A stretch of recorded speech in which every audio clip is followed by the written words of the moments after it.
The Hiphil oath, the name YHWH, Shamayim as fire and water, and the healing of the vertical-horizontal split. Welcome back.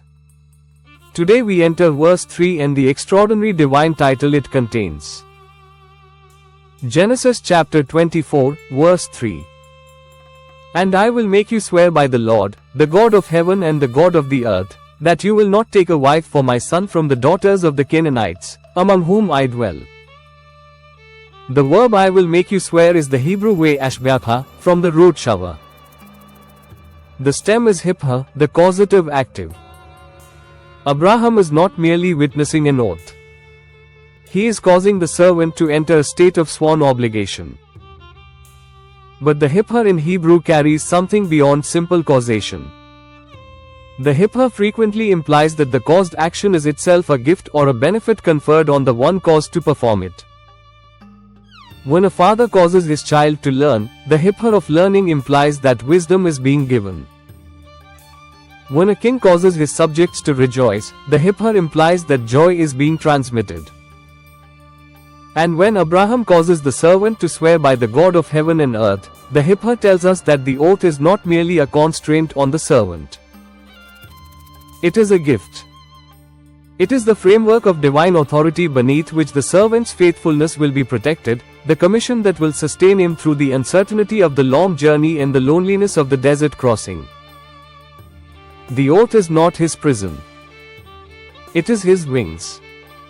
This Hiphil revelation changes how we understand divine commands in general. The commands of God are not restrictions imposed on human freedom from the outside.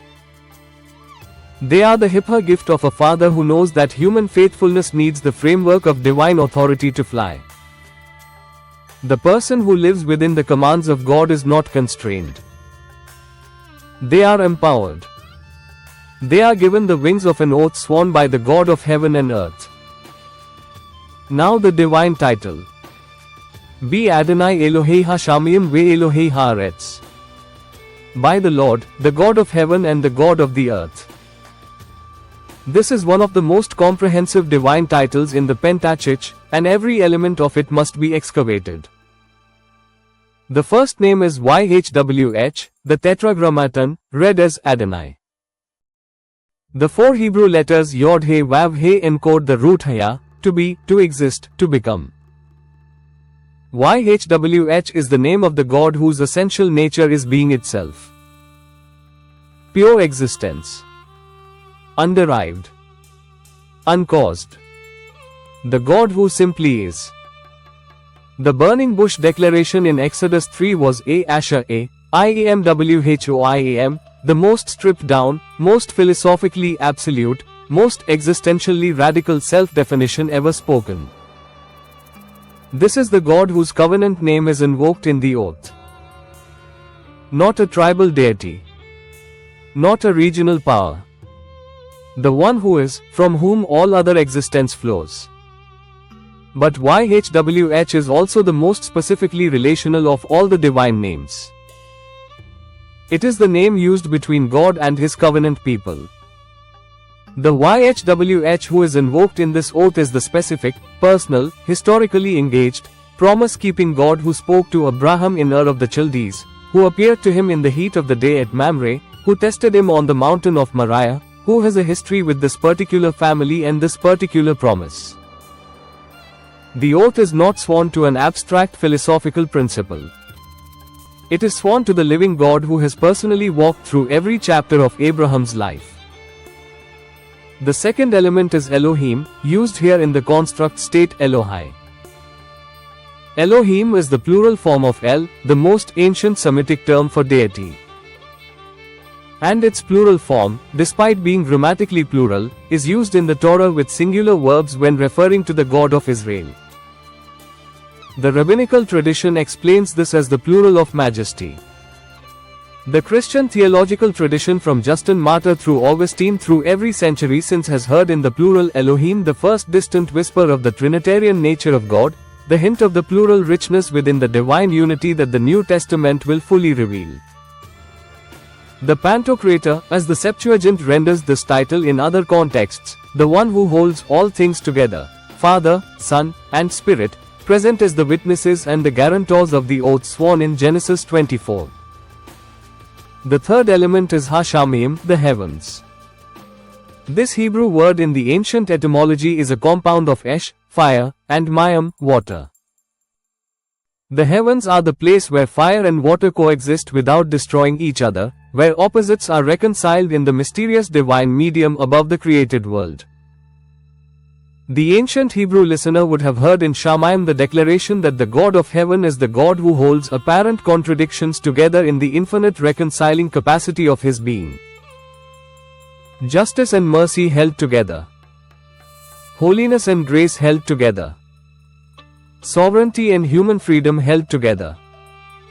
The God of Shamayim is the God who transcends the contradictions that paralyze and fragment the human soul.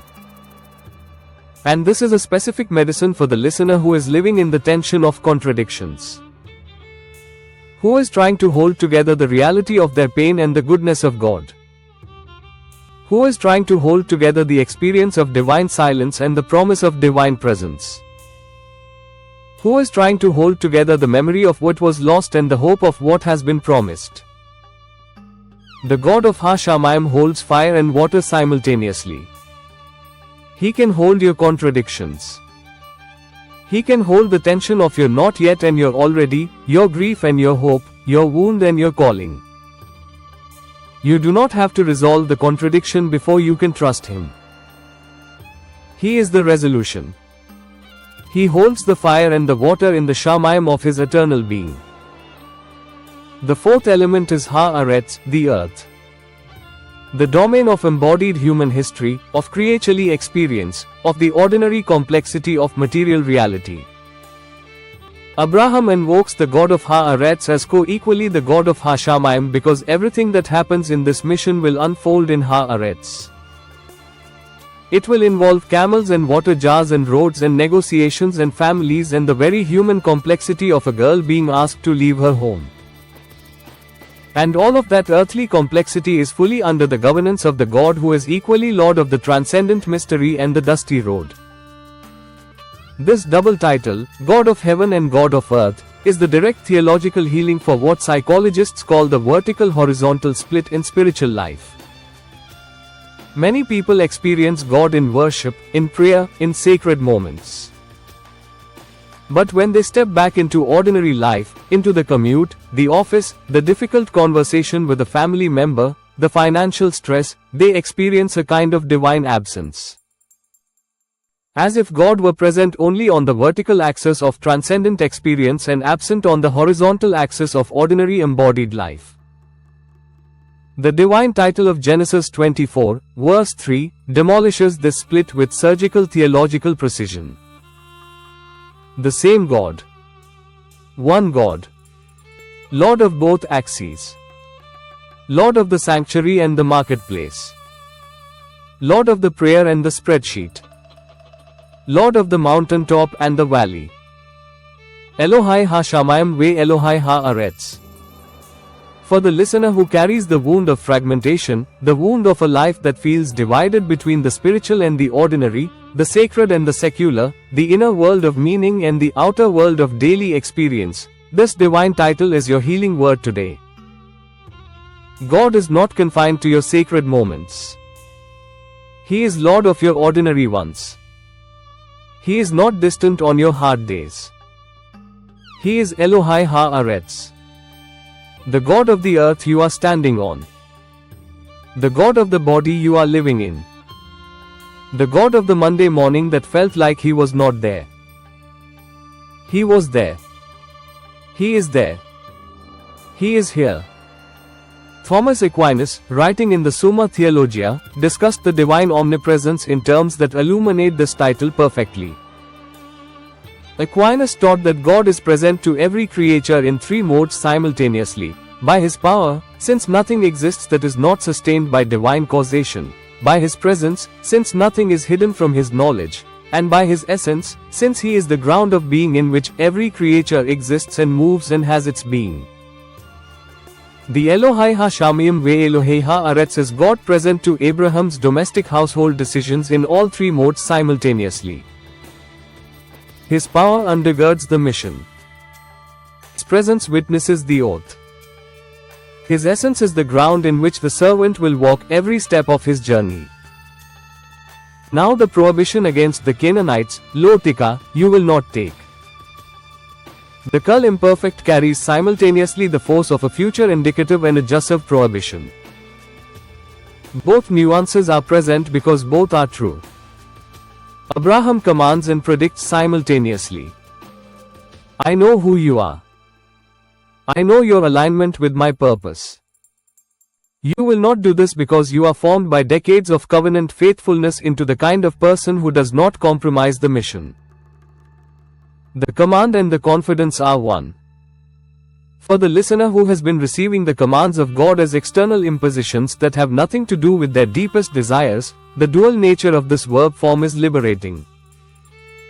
The kal imperfect of covenant faithfulness is the state of a soul that has been so formed by the covenant that the commands of God have become the expressions of its own deepest desires.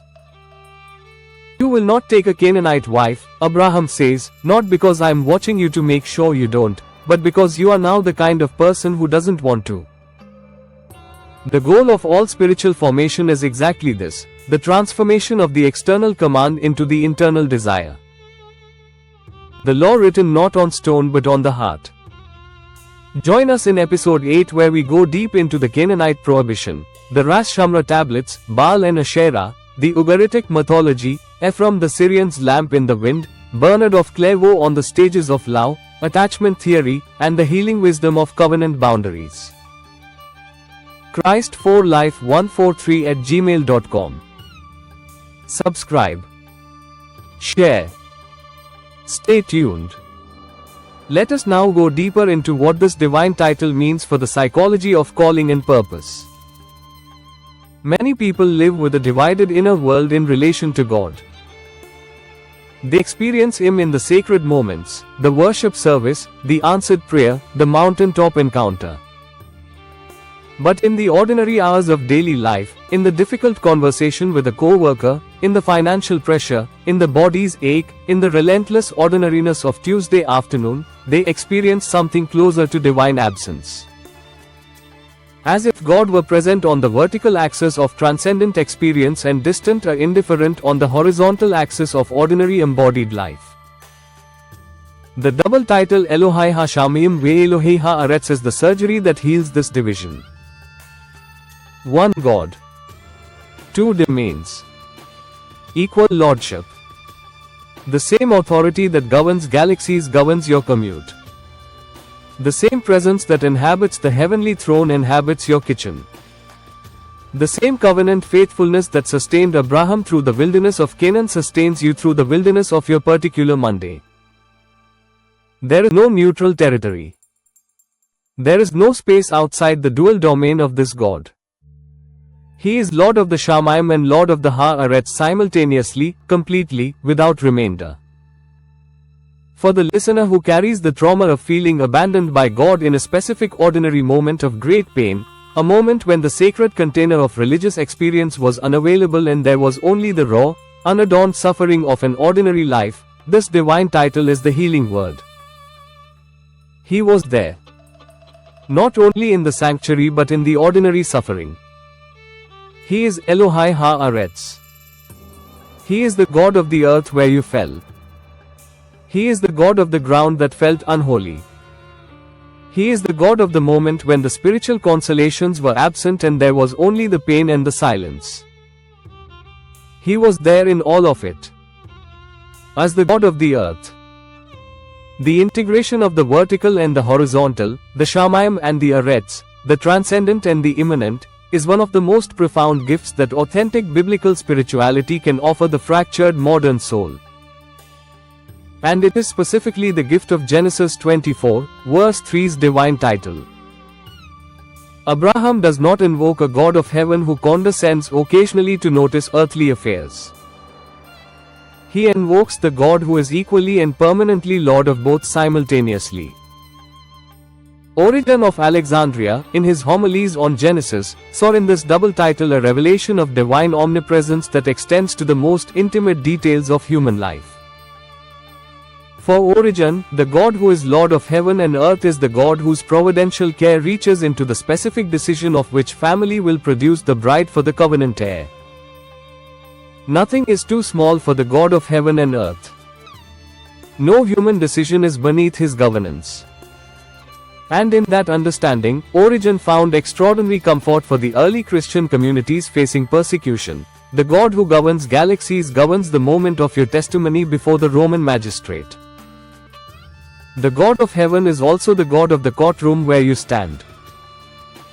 Gregory the Great, the 6th century bishop of Rome whose pastoral theology shaped medieval Christian practice for centuries, wrote that the invocation of God as Lord of heaven and earth in the context of a domestic decision like the arrangement of a marriage reveals the sacred seriousness with which the biblical world regarded every dimension of human life.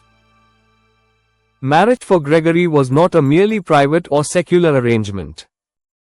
It was a theological event, a covenantal act that took place within the governance of the God who rules both the transcendent and the immanent simultaneously. And this understanding, Gregory believed, was the foundation of human dignity. Because God is Lord of the earth as much as of the heaven, every earthly human action carries eternal weight. For your practical life today, speak the divine title over every ordinary moment of your day. This meeting, this meal, this conversation, this task. It is happening under the governance of YHWH Shamayim YHWH. The God of heaven and earth is present here. This moment is not secular. This moment is covenantal. This moment carries the weight of eternity because the God of eternity is present in it. Join us in episode 8 where we go deep into the Canaanite prohibition, the Ras Shamra tablets, Baal and Asherah, the Ugaritic mythology, Ephraim's lamp in the wind, Bernard of Clairvaux on the stages of love, attachment theory, and the healing wisdom of covenant boundaries. Contact us at Christ4Life143@gmail.com. Subscribe and stay with us for every treasure.